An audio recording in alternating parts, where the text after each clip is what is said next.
January 15. Who is Monday, and if yes, how many? Go, the best answer wins. Seriously though, I want to pick up where I left yesterday. The many playful possibilities for our human trajectory, and maybe the question will make more sense to you at the end. What does any possibility start with? The interaction with data. The very existence of external data and information to interact with creates a unique kind of feedback-induced cognitive development. You can call it our ever-shifting reality.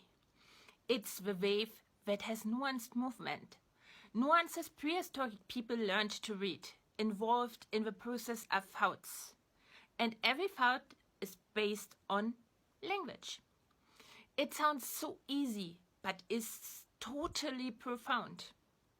On one hand, this is limiting. We can only think what we have the words for. It's a hurdle everyone has to overcome who wants to introduce a new concept that is wholly abstract.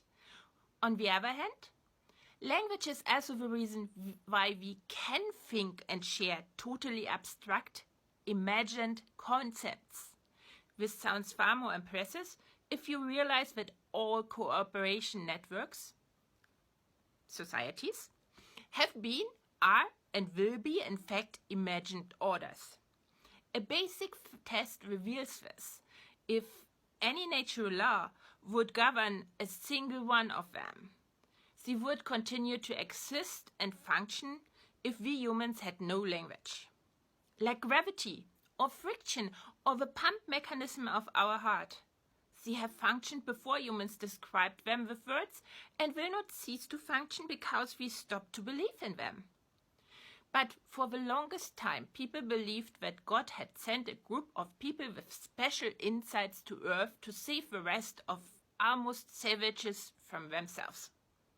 Some of those were even more special. We then called them kings.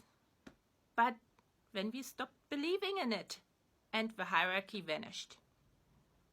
Because the only place this hierarchy ever existed was in our imagination, in a myth woven by language that influenced our perception of reality. For the lion, it made no difference. King or peasant, they were both just meat. We create orders and believe in a particular one not because they are objectively true, but because believing in them enables us to cooperate effectively.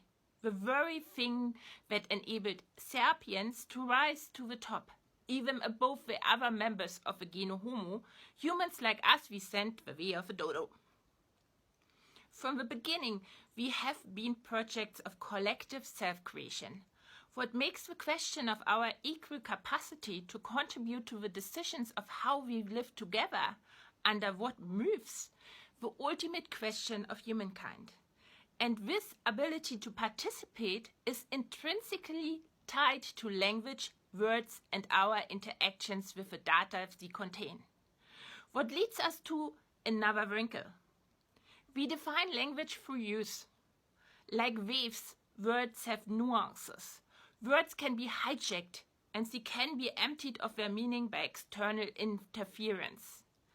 It can go so far that language becomes a shackle that prevents us from even imagining the possibility of looking for other possibilities. Make it a habit to make words yours, so the power of feedback-induced development is yours too, and not just the power of a few.